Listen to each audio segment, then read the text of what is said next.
Olá, meu nome é Hilary e eu sou bolsista do PIB de Matemática do IFCE Campus Maranguape.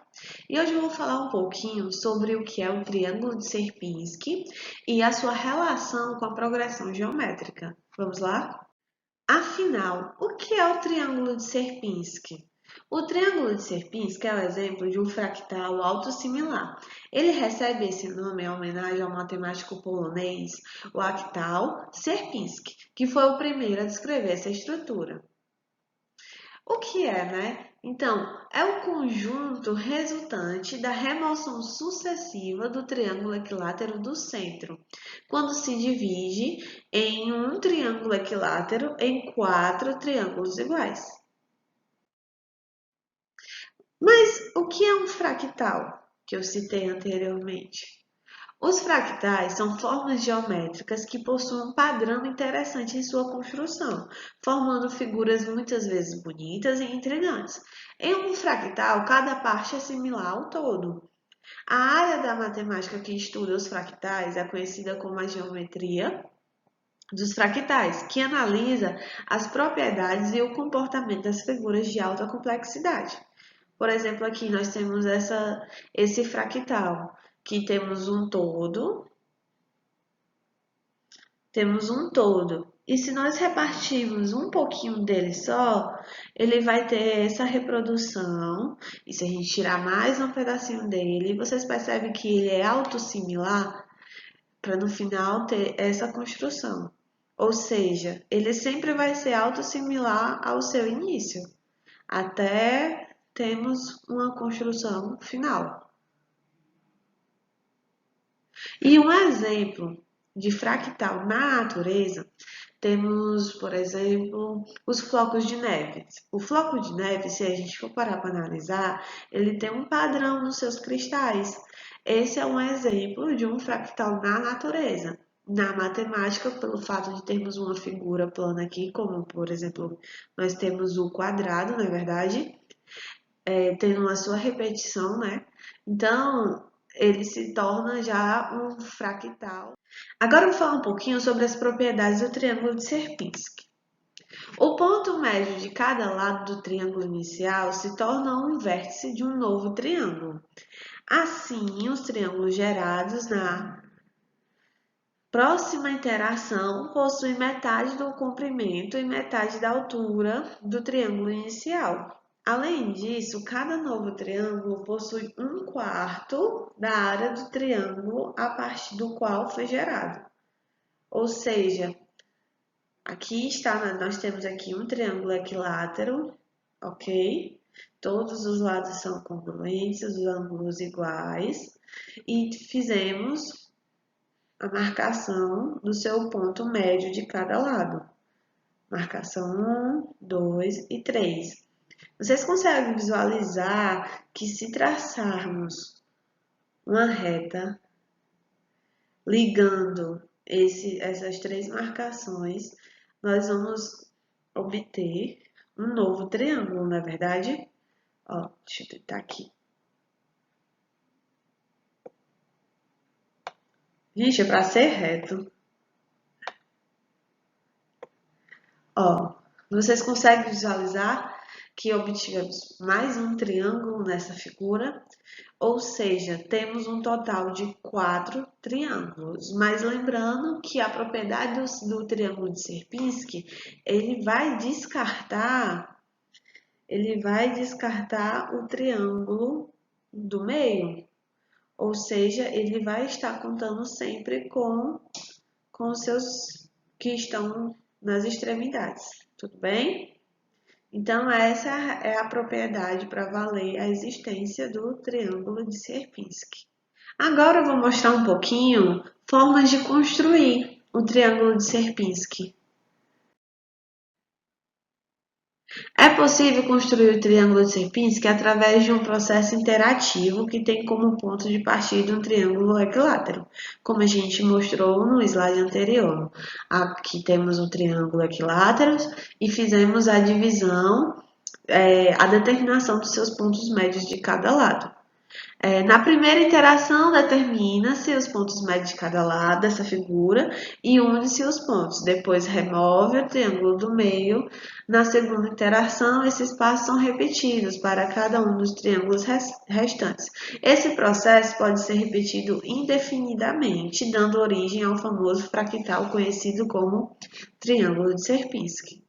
Temos aqui uma representação do triângulo de Sierpinski com a ajuda do Tangram. Eu imagino que vocês devem conhecer esse material didático, o Tangram, que temos figuras planas de madeira. Eu não sei explicar bem ao certo, mas é como se fosse um material de madeira. E pegando essa representação do triângulo equilátero, criamos o triângulo de Sierpinski, tendo ele um padrão contínuo.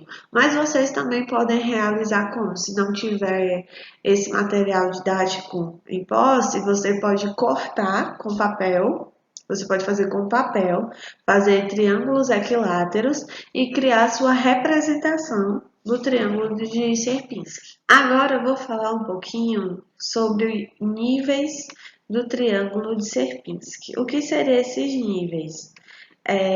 Por exemplo, os níveis seria essa classificação, a quantidade de triângulos presente em cada fractal, em cada triângulo de Sierpinski, em cada repetição. Ou seja, nós classificamos aqui 3 níveis para vocês. Temos o nível 1, que é 3 elevado a 0, igual a 1. Lembrando que a quantidade de triângulos vai seguir esta condição, 3 elevado a n. 3 é a quantidade de lados da figura que temos, ou seja, um triângulo temos 3 lados. E n, a quantidade do nível que a gente quer atingir. Ou seja, vamos iniciar com nível 1, 3 elevado a 0, igual a 1. Nível 2, 3 elevado a 1, igual a 3. Nível 3, 3 ao quadrado, igual a 9. Então, temos aqui essa representação. No nível 1, temos somente um triângulo. Nível 1, um triângulo. Nível 2, 3 triângulos. Ah, mas eu estou vendo 4, tem esse do meio. Não, não contamos com o do meio.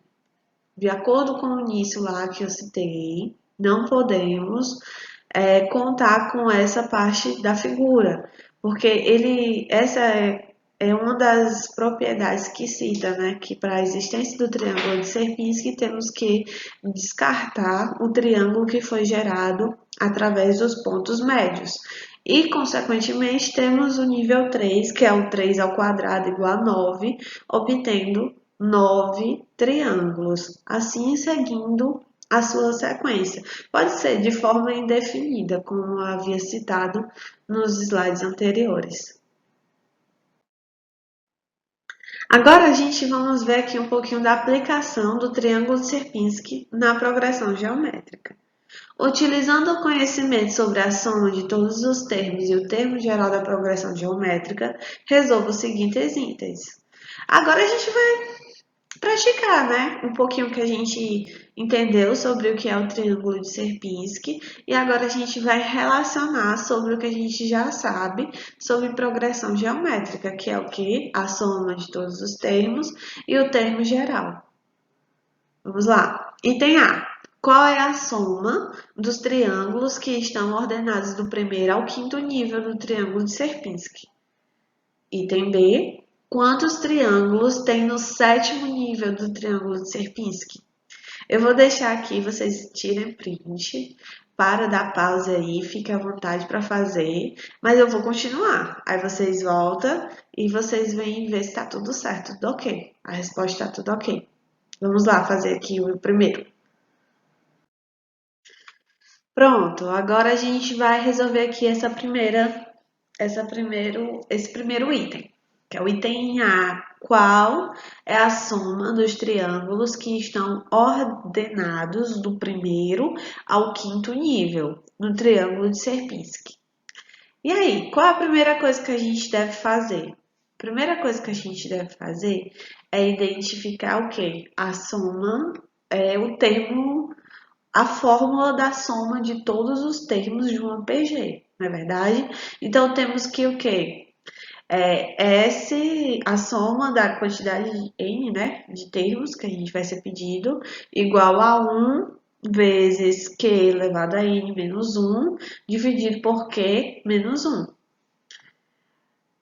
Agora, a gente vai ter essa representação aí para ver.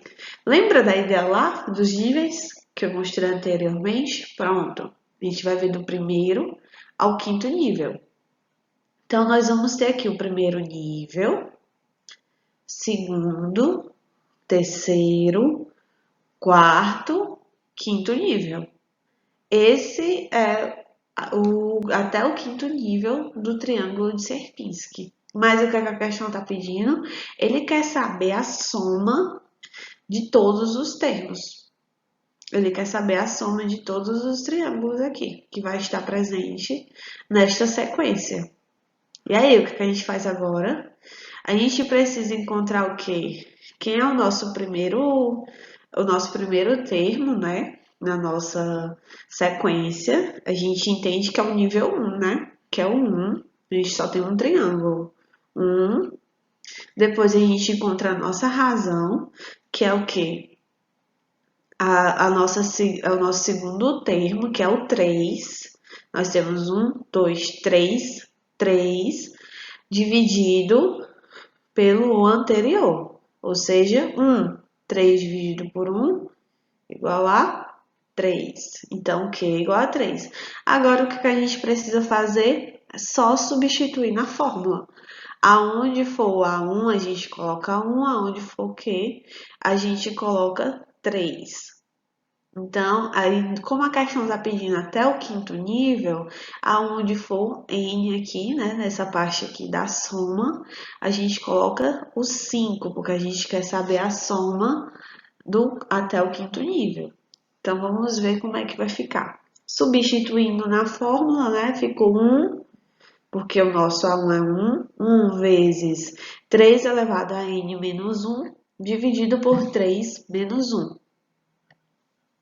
Desenvolvendo a fórmula, vai ficar 3 elevado à quinta potência menos 1, dividido por 2. E continuando, temos o quê? Que 3 elevado à quinta potência é igual a 243, continua com o menos 1 e continua com o 2. Desenvolvendo, 243 menos 1, 242. Repete aqui o 2, ele continua no mesmo canto. Agora a gente só divide. 242 por 2, 121. Ou seja, a soma dos triângulos que estão ordenados do primeiro ao quinto nível é igual a 121. E aí, vocês acertaram? Agora a gente vai para o próximo item. Espero que vocês comentem aí se deu certo, tá tudo ok. Na dúvida, só entrar em contato aí com a gente pelos comentários. Item B. Quantos triângulos tem no sétimo nível do triângulo de Sierpinski? E agora? Ele está pedindo o quê? Ele está pedindo a soma? Ele está pedindo o termo geral? O que é que a gente usa? Nessa situação, a gente vai usar o termo geral. E o termo geral de uma PG é nada mais nada menos do que o quê? A n igual a primeiro termo vezes a razão elevado a n menos 1. Quem é o nosso A1, que é o nosso primeiro termo? É 1, porque vocês lembram lá do exemplo anterior, que eu tinha colocado aqui os exemplos dos triângulos e tudo mais? Pronto, o nosso A1 da nossa sequência é igual a 1, porque temos somente um triângulo. Agora, a nossa razão, novamente, é o A2 dividido pelo A1. De acordo com o nosso exemplo anterior, a gente viu que o nosso A2 é igual a 3 e o nosso A1 é igual a 1, logo a nossa razão é igual a 3. E a quantidade que está sendo pedida é 7, né? No sétimo nível. Então, vamos ver como vai ficar substituindo na fórmula. Vai ficar A7 igual a 1 vezes 3 elevado a 7 menos 1. Ao desenvolver, temos 3 elevado à sexta potência, que é igual a 729. O 729 o quê? 729 triângulos. Ou seja, vai ter esse valor quando estiver no sétimo nível. E é isso, pessoal. Espero que vocês tenham gostado, tenham entendido como é que funciona aí a relação do triângulo de Sierpinski com a progressão geométrica. Nós vemos o que foi um fractal, o que é um fractal, na verdade. A gente viu como somar os triângulos na sequência, né, do triângulo de Sierpinski, como identificar quantos triângulos vai ter em um nível específico através do termo geral da progressão geométrica. Espero que tenham ajudado vocês e até a próxima. Tchau, tchau!